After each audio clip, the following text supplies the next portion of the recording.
성경 말씀 마태복음 4장 23절부터 25절, 또 9장 35절부터 38절입니다. 예수께서 온 갈릴리에 두루 다니사 그들의 회당에서 가르치시며 천국 복음을 전파하시며 백성 중에 모든 병과 모든 약한 것을 고치시니 그의 소문이 온 수리아에 퍼진지라. 사람들이 모든 앓는 자, 곧 각종 병에 걸려서 고통당하는 자, 귀신 들린 자, 간질하는 자, 중풍병자들을 데려오니 그들을 고치시더라.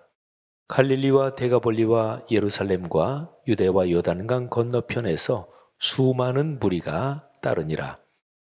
예수께서 모든 도시와 마을에 두루 다니사 그들의 회당에서 가르치시며 천국 복음을 전파하시며 모든 병과 모든 약한 것을 고치시니라. 무리를 보시고 불쌍히 여기시니 이는 그들이 목자 없는 양과 같이 고생하며 기진함이라. 이에 제자들에게 이르시되 추수할 것은 많되 일꾼이 적으니 그러므로 추수하는 주인에게 청하여 추수할 일꾼들을 보내주소서 하라 하시니라. 아멘.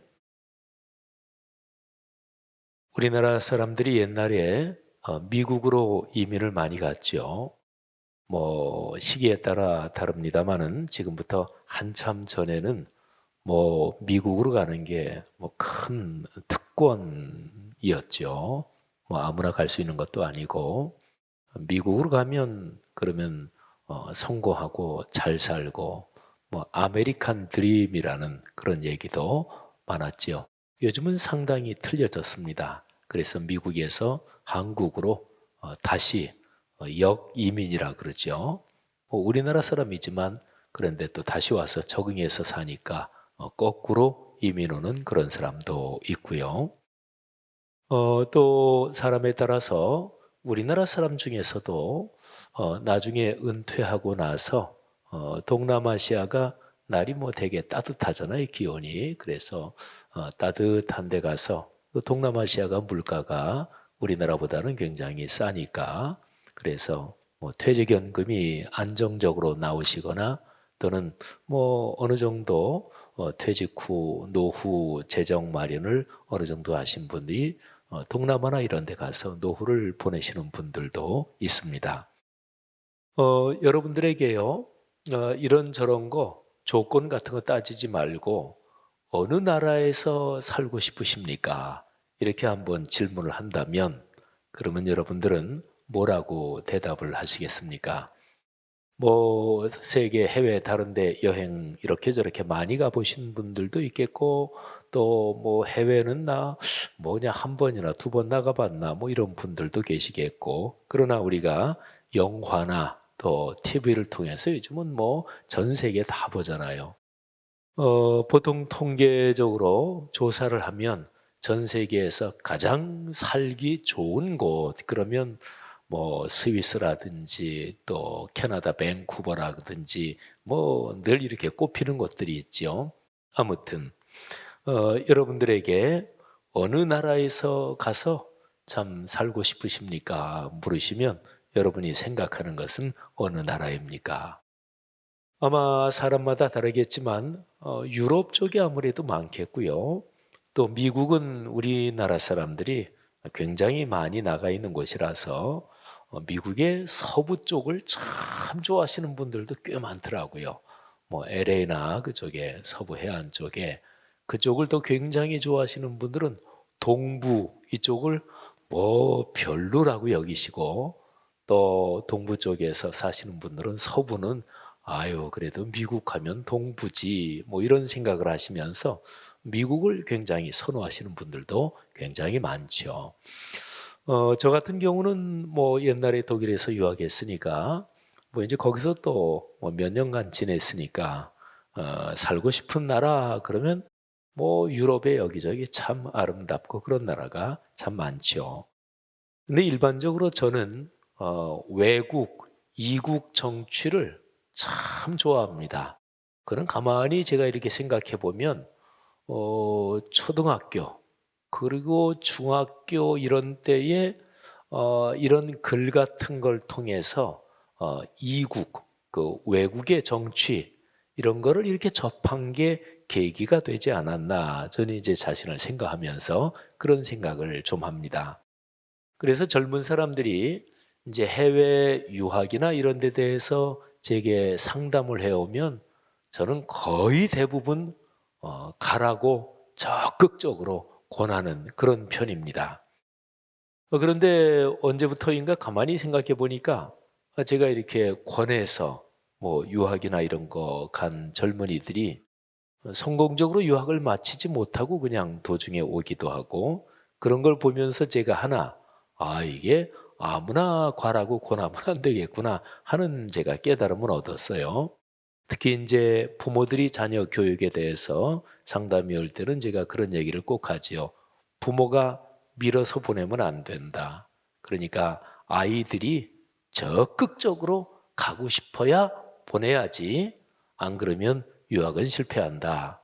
그다음에 그 아이가 새로운 환경에 굉장히 적극적으로 또 어떤 일을 할 때 독자적으로 독립적으로 그런 게 강한 젊은이가 가야 성공하지. 쉬운 얘기로 뭐 마마보이로 자란 이제 그런 아이들은 유학 가면 성공하지 못한다. 이제 그런 몇 가지 조언을 하지요. 제일 좋은 나라가 어떤 나라일까요? 신앙생활 해오시면서 천국이 마음속에 무지무지하게 깊이 들어와서 뭐 천국은 뭐 가본 사람은 아무도 없죠. 그런데 성경에 보면 에덴 동산이라든지 아니면 요한계시록 맨 마지막 그 두 장에 그 천국의 아름다운 모습이 묘사되어 있죠. 그러니까 신앙생활을 하는 그리스도인 중에서 어느 때 그런 거를 묵상하다가 꽉 은혜를 받아서 그 아름다운 천국 뭐 이런 경험들은 다 있으실 거 아니겠어요? 그러니까 제일 좋은 나라는 그 나라는 천국, 그러니까 하나님의 나라인 거지요. 뭐 가본 사람도 없지만 그런데 은혜를 받을 때는 하나님 아버지 계신 그곳 이런 생각이 들잖아요. 여러분 예를 들어서 아무런 조건도 없이 그냥 어느 나라에 가서 살고 싶은가? 이렇게 하면 어느 나라? 뭐 어떤 사람은 저 노르웨이 뭐 이렇게 뭐 마음대로 선택할 수 있겠지만 이제 실제적으로 거기에 가서 사는데 한 달에 경비가 얼마나 들 것인가? 또 아무도 한국 사람 없는 데 가서 뭐 여행 간다면야 뭐 몇 주 여행 가고 그런 거야 재미있을 수 있겠지만 뭐 예를 들어서 10년, 20년 거기 산다. 그러면 그건 또 문제는 달라질 거 아니겠어요. 그죠? 그러니까 어느 나라에 가서 산다 그럴 적에 제일 좋은 거는 그겁니다. 나를 반겨주고 그리고 내가 좋아하고 또 나를 아껴주고 그러는 사람들과 같이 사는 것. 외적인 조건이나 환경, 물론 사람의 삶에서 중요하지요. 뭐 공기 맑고 그리고 집 밖으로 나가면 공원과 호수가 있고 뭐 그런 것은 뭐 누구나 다 좋을 거 아니겠어요. 그런데 그런 게 제 아무리 잘 갖춰졌어도 참 좋은 사람들과 더불어 뭐 좋은 사람들이 뭐 몇십 명, 몇백 명 이렇게까지는 필요치 않아도 그래도 같이 사는 사람들 중에서 한 대여섯 가정이라도 또는 한 동네 사람들이 참 좋고 그래야 행복한 거 아니겠어요. 그죠? 사실 사람은 나를 진짜로 아껴주고 진짜로 사랑해주는 한 사람만 있어도 사람은 삽니다. 어려움을 당할 때 진짜로 나를 아껴주고 그리고 나에게 위로가 되는 사람 한 사람만 진짜 있어서 그 사람이 진짜로 나를 마음으로 아껴주고 그리고 걱정해 주는구나. 이게 마음으로 와닿으면 그러면 어떤 어려움도 넘어설 수 있습니다. 그런데 그런 것에 성경적으로 적합한 그런 나라는 바로 하나님의 나라인 거지요. 여러분 저는 정월 말씀 사경에서 마태복음 4장과 그리고 9장에 나오는 예수님의 가장 기본적인 사역 그거를 설명드리고 있습니다. 그거를 제가 삼각형으로 설명을 드렸죠. 벌써 두 번을 봤으니까 오늘은 삼각형을 안 보여드려도 머릿속에 그리실 수가 있을 거예요. 아까 성경 구절 같이 읽었습니다마는 예수님의 3대 사역은 가르치시며 전파하시며 치유하신 것입니다. 오늘날의 언어로 말하면 삼각형을 그려놓고 삼각형 꼭지점 제일 위에 전파하심, 그거를 선교라고 쓰고, 그 이제 삼각형 여러분이 보는 방향에서 오른쪽으로 이렇게 내려와서 오른쪽 거기 있는 꼭지점 거기에다가 가르치심, 그거를 교육이라고 쓸 수 있고, 그리고 이제 반대쪽 꼭지점에 치유하심, 이거는 오늘날 우리 교회 사역에서 많이 쓰는 말로 봉사, 뭐 사회봉사, 주변에 어려운 사람들 구제하고 돕는 것 다 포괄해서, 그래서 삼각형으로 말하면 선교, 교육, 봉사, 이게 예수님의 3대 사역입니다. 근데 이 세 가지를 예수님이 어떤 힘으로 하셨나? 그래서 삼각형의 가운데가 우리가 보통 심장이잖아요. 또 자동차에서도 자동차의 심장은 엔진이잖아요. 그 한가운데 있는. 그래서 삼각형의 한가운데 거기에 그걸 표현하면 예배, 이렇게 되는 거죠. 그래서 예수님의 4대 사역을 얘기할 수 있습니다. 제일 중요한 게 가운데 있는 심장이에요. 그래서 예배. 그리고 그 힘으로 예수님은 선교, 교육, 봉사, 이 사명을 감당하신 거지요. 자, 오늘 저는 이 제일 가운데 있는 예배에 대해서 한번 말씀을 조금은 더 깊이 말씀을 드리려고 합니다. 예배의 뜻이 뭘까요? 예배는 제일 중심에서 그거 없으면 예배 아닌 거, 그거 들어가면 그게 바로 예배인 거, 그 예배의 제일 본질적이고 중심적인 게 뭘까요? 우리가 신앙생활 오래 하신 분들 중에서 이제 어떤 집사님이 또는 어떤 사람이 시험이 들었어요. 인간관계 때문에. 아유, 권사님, 나 누구 때문에 나 교회 나오기 싫다고. 그 사람 때문에 진짜로 시험 들었다고. 이럴 때 뭐라고 보통 얘기하나요? 이렇게 얘기하죠. 아유, 김 집사, 사람 보러 교회와 하나님 만나러 오지. 그러잖아요. 그죠? 그건 우리가 신앙생활하면서 그냥 평이하게 많이 쓰는 말이지만 그게 진짜로 중요한 말입니다. 신앙생활에서 제일 중요한 예수님의 4대 사역에서 심장에 해당하는 삼각형의 가운데 거기가 예배인데, 예배의 제일 중요한 본질적인 뜻은 이겁니다. 하나님을 만나는 것. 그리고 그거를 제가 자주 쓰는 그 표현으로 하면 하나님의 임재와 현존, 이렇게 되는 거죠. 임자는 오실 임자고요. 제자는 있을 제자. 그리고 현존할 때 현자는 지금 여기 현재라는 말을 할 때 그때 현자고, 존자는 또 존재한다 할 때 존자지요. 그러니까 하나님의 임재와 현존은 하나님께서 오셔서 나에게 예배드리는 우리 공동체 가운데 오셔서 그래서 우리와 함께 계신다, 이런 거죠. 그냥 편한 말로 하나님을 만나는 것입니다. 하나님과 동행하는 것입니다. 그러면 예배 때만 하나님이 같이 오셔서 우리를 만나주시고 예배 끝나면 하나님 안녕히 계세요, 또 다음 예배 때 또 올게요, 그때까지 잘 계세요, 이게 하는 게 아니고, 예배 때 하나님을 깊이 체험하고 그리고 예배 끝나고 세상으로 나갈 때도 내 안에 계신 성령님 하나님과 함께 가는 거예요. 근데 우리 사람은 약하잖아요. 또 세상 살면서 하나님 새까맣게 잊어버리고, 그리고 이제 나 그냥 바쁘고 급한 일만 쫓아다니면서 살 때도 있고, 또 어떨 때는 마음이 거칠어지고 모질어져서 그래서 신경질을 부리고 싸우고 이러면서 살 때는 그야말로 주님께서 나와 같이 계신 것을 전혀 느낄 수가 없지요. 그러니까 정기적으로 예배에 하나님과의 만남을 통해서 우리는 주님의 임재와 현존을 우리 삶 가운데 점점 넓혀가는 것입니다. 그러면 하나님이 함께 계신 그거를 나라로 표현한다면 그게 바로 하나님의 나라입니다. 그러니까 예배는 하나님의 나라가 어떤 것인지를 예배 시간에 충만하게 체험하는 거예요. 그래서 거기에서 용기를 얻어서 예배 끝나고 나가서 사는 일상에 다른 안 믿는 사람들 직장 무슨 생활 이런 데서도 하나님 나라가 확장되도록, 그렇게 사는 거. 그게 이제 예배에서부터 시작되고 예배에서 강한 힘을 얻는 거죠.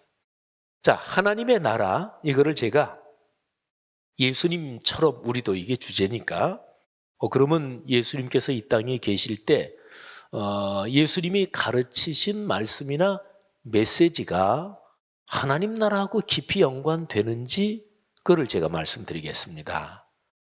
이렇게 한번 찾아보려고 그래요. 예수님께서 이 세상에서 한 33년 정도 사셨습니다. 근데 그 중에서 30년은 그냥 뭐 개인으로 쭉 인생 걸으셨고, 그리고 마지막 3년을 공적으로 사역하셨어요. 그래서 이 3년을 공생애 이렇게 얘기를 하죠. 그러면 예수님께서 공적 생애를 시작하시면서 제일 첫 번째 제1성, 공적으로 활동하시면서 제일 첫 번째 입을 열어 전하신 그 말씀이 무엇일까요? 그거를 보면 몽땅 다 하나님의 나라에 대해서 제일 처음 말씀하셨어요. 제가 몽땅 다 그런 것은 예수님의 생애를 기록한 책이 복음서잖아요. 신약에 4복음서가 있죠. 마태, 마가, 누가, 요한. 이게 다 예수님의 생애와 가르침을 기록한 책이에요. 그러면 제가 이 4복음서에서 예수님 사역의 제1성을 제가 한번 말씀드릴 텐데, 사복음서마다 상황이 조금씩 달라요. 그래서 이제 사복음서를 보면 예수님의 생애에 대해서 4가지 참 멋진 관점들을 볼 수가 있는 거죠. 자, 보십시다. 마태복음, 마가복음, 누가복음, 요한복음을 제가 말씀드릴 텐데, 먼저 마태복음 4장 17절 말씀을 한번 보겠습니다. 이때부터 예수께서 비로소 전파하여 이르시되 회개하라, 천국이 가까이 왔느니라 하시더라. 아멘. 여기에서 이때부터라는 얘기는 세례 요한이 체포되고, 뭐 이제 세례 요한이 이제 사역을 강제적으로 이제 박해하는 사람들 때문에 못하게 되면서 예수님이 본격적으로 등장하셨다. 이거는 사복음서에 거의 공통적으로 나오는 얘기예요. 그런데 이제 제일 첫 번째 전파하신 게 회개하라, 천국이 가까이 왔느니라. 마가복음, 누가복음, 요한복음에서 하나님의 나라 이렇게 얘기한 거를 마태복음은 천국이라고 표현합니다. 그러니까 천국, 뭐 하늘나라죠. 순우리말로 하면 하늘천자. 근데 하늘나라, 하나님의 나라 같은 거예요. 자, 마가복음으로 넘어갈까요? 1장 14절, 15절 말씀입니다. 요한이 잡힌 후 예수께서 갈릴리에 오셔서 하나님의 복음을 전파하여 이르시되 때가 찼고 하나님의 나라가 가까이 왔으니 회개하고 복음을 믿으라 하시더라. 아멘. 자, 예수님의 제1성, 하나님의 나라가 가까이 왔다. 하나님의 나라지요. 특별히 사복음서 중에서 마가복음이 제일 먼저 기록됐습니다. 그러니까 마가복음 1장 14절, 15절은 예수님 사역의 제1성에 대해서 아주 중요한 구절이지요. 제가 2절을 읽었는데, 그런데 딱 하나님의 나라가 가까이 왔다, 요거는 1장 15절에 정확하게 기록이 되어 있는 거지요. 자, 누가복음으로 넘어가겠습니다.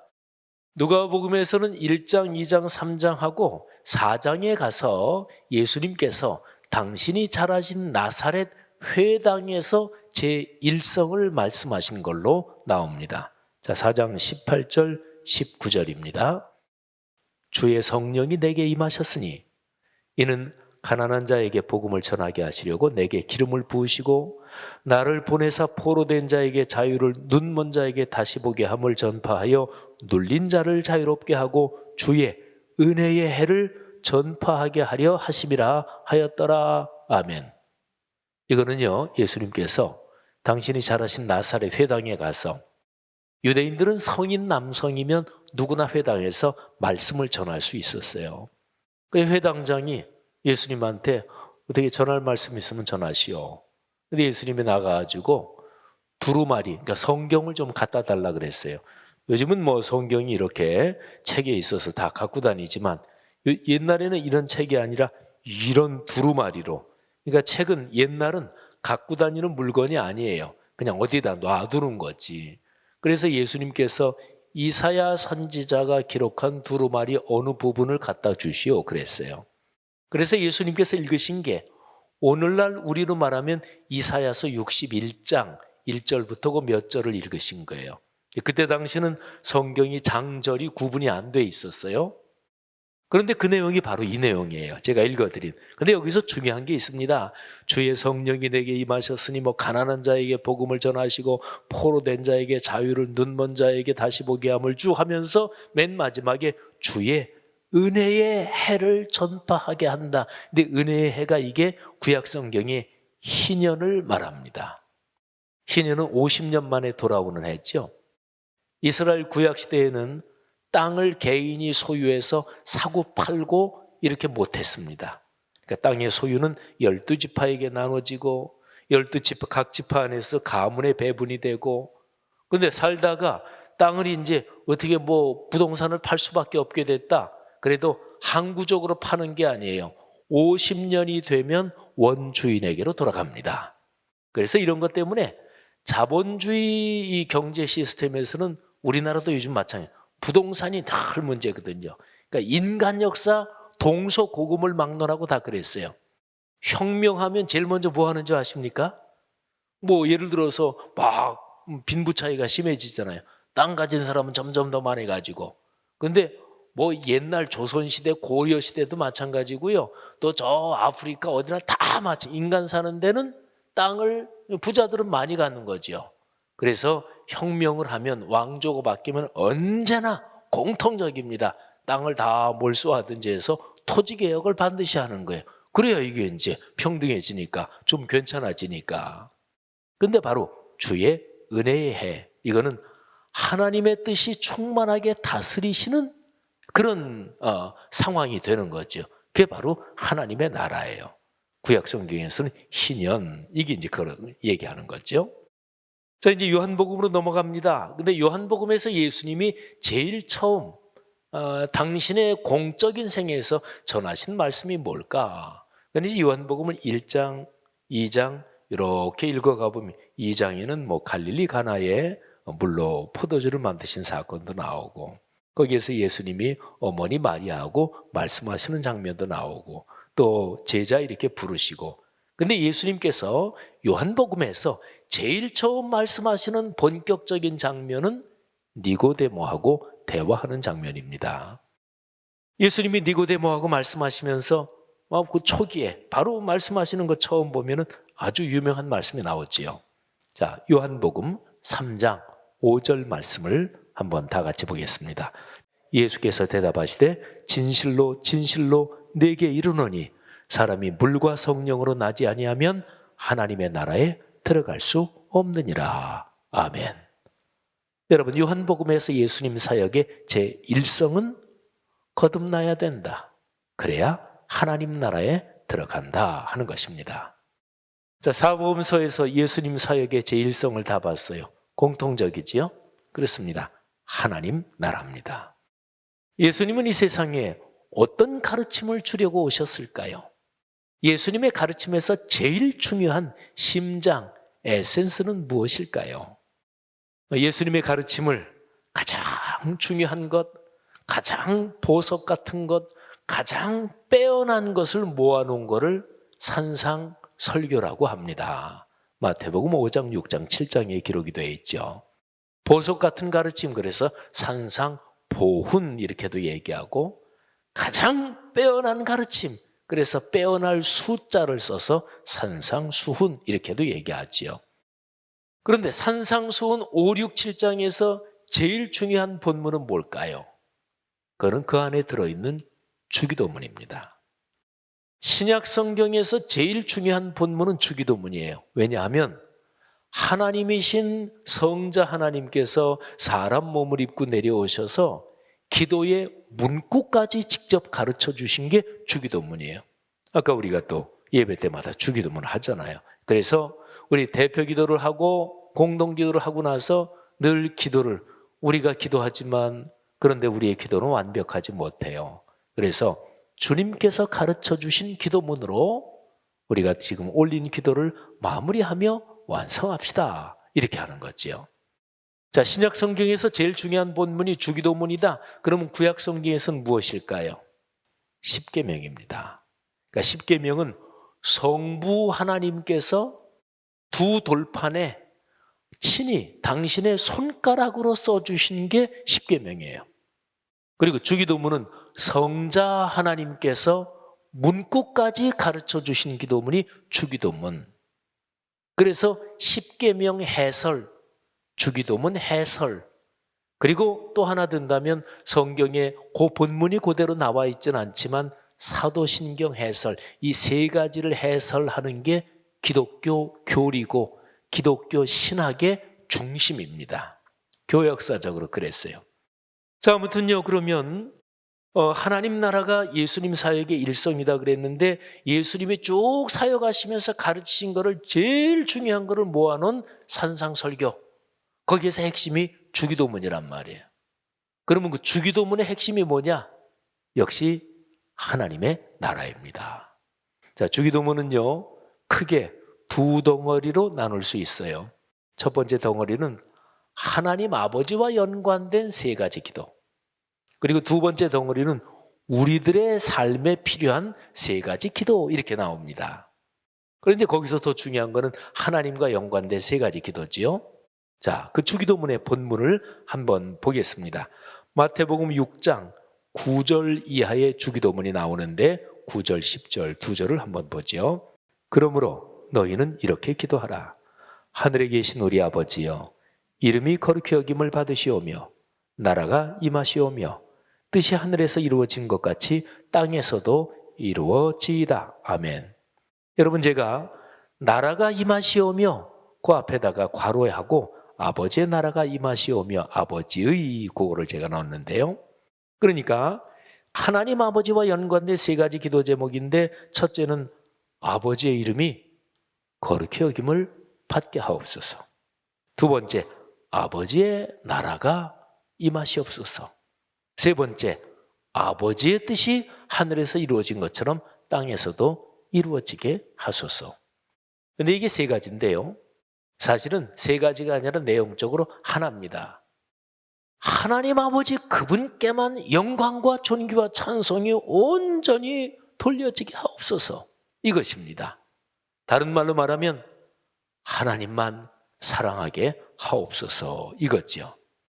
그러니까 이 세 가지, 표현으로는 세 가지인데요, 아버지의 이름이 거룩히 여김을 받으시옵소서, 이거를 봐도 뭐 나라가 임하시고 뜻이 이루어지게 하십시오, 이거는 다 여기에 포함돼요. 또는 아버지의 나라, 이거를 중심으로 보면 나머지 두 개는 또 여기다 포함되고, 뜻이 이루어진다, 이것도 마찬가지예요. 근데 여기에서 아버지의 나라, 이거를 중심으로 설명하는 게 사실은 제일 좋습니다. 자, 하나님 아버지의 나라. 그러면 그 하나님 아버지의 나라는 어떤 나라일까요? 그분이 다스리시는 나라입니다. 그러니까 하나님의 나라는 하나님이 다스리시는 나라. 그러면 하나님이 뭐 옛날식으로 말하면 하나님이 임금님이란 말이에요. 그러면 그 임금님이 다스리시는 나라에서 그 임금의 이름을 사람이 들으면 어떨까요? 뭐 존경과 찬양과 경배를 드리겠죠. 그 임금님이 다스리는 나라에서 그분의 이름을 뭐 욕하고 그럴까요? 아니겠죠. 그 임금님이 다스리는 그 나라에서는 누구의 뜻이 이루어질까요? 뭐 옛날 왕조 시대로 본다면, 또 어질고 참 성군이라고 본다면 그분의 뜻이 이루어지는 나라 아니겠어요? 그죠? 자, 여러분 보세요. 예수님 사역의 제1성, 마태, 마가, 누가, 요한 다 하나님의 나라. 예수님이 3년 동안 공적 사역하시면서 가르치신 모든 말씀을 모아놓은 그 산상설교, 그 중심의 주기도문을 봐도 아버지의 나라가 임하게 하옵소서. 사랑하신 여러분, 그러니까 예수님 사역에서 제일 이 삼각형의 가운데 있는 심장이 예배인데, 예배가 뭡니까? 우리는 예배를 드리면서 거기에서 하나님의 나라, 하나님이 충만히 계신 이거를 경험하는 거예요. 교회 생활은 바로 그것입니다. 그래서 교회 생활은 우리 교회도 뭐 이런저런 뭐 가끔 음악회도 하고 또 아이들 관련 프로그램도 하고 또 뭐 우리가 코로나 때문에 좀 못 가지만 뭐 야외 예배도 가고 뭐 이러잖아요. 근데 교회는 예배, 그리고 하나님 체험하는 것, 이거 빠지면 다른 것 제 아무리 많이 해도 그건 이미 교회가 아닙니다. 교회, 다른 거는 다 못하고 무슨 영상 이런 거를 제 아무리 잘해야 공영방송이나 아니면 영상 가지고 세계적인 기업이 되는 넷플릭스나 그런 데보다 교회가 잘하겠어요? 그러지 못합니다. 근데 교회는 예배, 그리고 그 예배에서 삼위일체 하나님을 만나고 그분을 체험하는 이게 있으면 그게 바로 교회인 거죠. 그래서 제가 성도 여러분들에게 늘 강조하는 게 이제 그겁니다. 예배의 시간을 소중히 여겨야 합니다. 예배의 자리를. 그래서 예배의 중심은 우리 전통적인 모든 성도님들 늘 다 알고 있는 거지만 주일 성수. 주일 성수란 말의 뜻을 아시죠? 주일은 어디에서 예배 드린다고요? 성수동에서. 그게 주일 성수인 거 아시죠? 예. 아주 참 누가 했는지 굉장히 잘 만들었어요. 주일은 성수동에서 예배 드린다. 예. 거룩할 성자, 지킬 수자. 주일을 거룩하게 지킨다. 요즘은 이런저런 게 신앙생활이 많이 좀 이것도 신앙도 문화적인 변동도 있으니까. 근데 신앙이 철저한 분은 요즘도 마찬가지죠. 옛날은 훨씬 더 그런 게 일반적이었고 요즘은 많이 좀 약해졌지만 요즘도 신앙생활을 꼭 잘하시는 분들은 주일 예배를 지키는 것을 목숨처럼 여기지요. 이게 주일 성수입니다. 그런데 주중에 일주일이 이렇게 가는데 이거를 마치 어떤 집이나 건축물로 보면 가운데 기둥을 하나 세운다. 그게 바로 수요 예배입니다. 그래서 예배의 심장은 주일 예배, 예배의 기둥은 수요 예배. 그래서 이 공예배, 이 두 가지를 그 자리를 소중히 여기는 것, 이게 참 중요한 것이고, 그리고 예배에서 주님을 만난다 할 때 그 핵심은 말씀이기 때문에, 그래서 이제 개인적으로 날마다 짧은 시간이라도 말씀을 몇 구절이라도 읽고 잠깐이라도 생각하고 기도하고, 이제 그럼으로써 하나님과 동행하고, 그래서 하나님의 나라를 우리의 일상의 삶에서도 체험하고 느끼는 것이지요. 사랑하신 여러분, 여러분이 올해 2022년도 코로나 3년째를 겪으면서 우리가 지금 삶의 여정을 걷고 있습니다. 여러분, 어려울 때 제가 말씀드린 것처럼 진짜로 나를 아껴주고, 그리고 나를 이뻐하고, 그리고 나를 사랑해주고, 그런 사람 하나만 있으면 얼마든지 이깁니다. 그런데 우리가 신앙생활하면서 수도 없이 들어온 거잖아요. 여러분을 위해서 자신의 목숨을 버리신 분이 계십니다. 예수 그리스도십니다. 여러분을 위해서 자신의 목숨을 버리셨을 뿐만 아니라 지금도 여러분 곁을 떠나지 않고 같이 살고 계신 분이 있습니다. 마태복음 28장 맨 마지막에 볼지어다 내가 세상 끝날까지 너희와 항상 함께 있으리라 하시니라. 사도 바울은 그거를 진심으로 그리고 충만히 체험하며 살았죠. 그래서 갈라디아서 2장 20절에서 내가 그리스도와 함께 십자가에 못 박혔나니 그런즉 이제는 내가 사는 것이 아니요 오직 내 안에 그리스도께서 사시는 것이라. 이제 내가 육체 가운데 사는 것은 나를 사랑하사 나를 위하여 자기 자신을 버리신 하나님의 아들을 믿는 믿음 안에서 사는 것이라. 그러니까 믿음으로 산다는 그 얘기는 바로 내 안에 계신 성령님으로 내 안에 계신 주님과 같이 동행하는 것을 말하는 것이지요.